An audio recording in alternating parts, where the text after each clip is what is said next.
Hello my YouTube friends! People wonder how I record OBS without getting this inception effect happening. I'm gonna show you today, so you know what?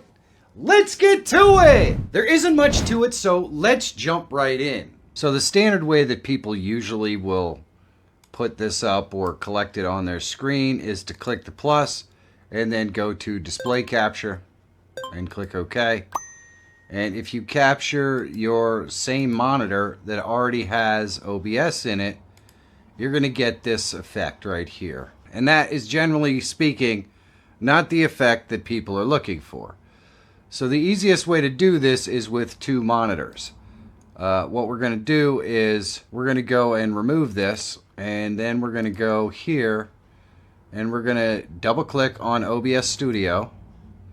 We're going to launch anyway. And what that does is create another instance of OBS. And then we're going to put it on another monitor and we're going to open up our original instance of OBS.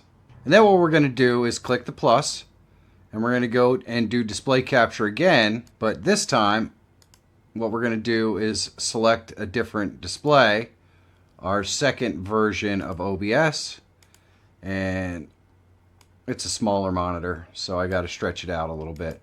But there we go. So now we have OBS in there and we can adjust it the way we want it, but you get the idea. So now we can do whatever we want in this version of OBS without getting inception, because we are running a second version of OBS. I work really hard to try to create content that I think you're going to enjoy. And sometimes I hit and sometimes I miss, but it's really hard to know for sure. And that's where you can really help me out. If you like this content, give it a thumbs up. And if it's not your cup of tea, it is perfectly fine to give it a thumbs down. If everyone watching this video right now gives it a thumbs up or a thumbs down, I know whether I'm creating content that you want to see. And that really does help me create better content that helps you. So thumbs up or thumbs down, hit it up. Thanks a bunch for the help. And let's get on to the video. Are there other OBS tricks that you want to know about? Let me know down below in the comments. And if you want to see how to properly set up your audio in OBS, you should check this video out. And if you're always looking for tools, tips, and tricks to help make you a better live streamer or YouTuber, subscribe to the channel.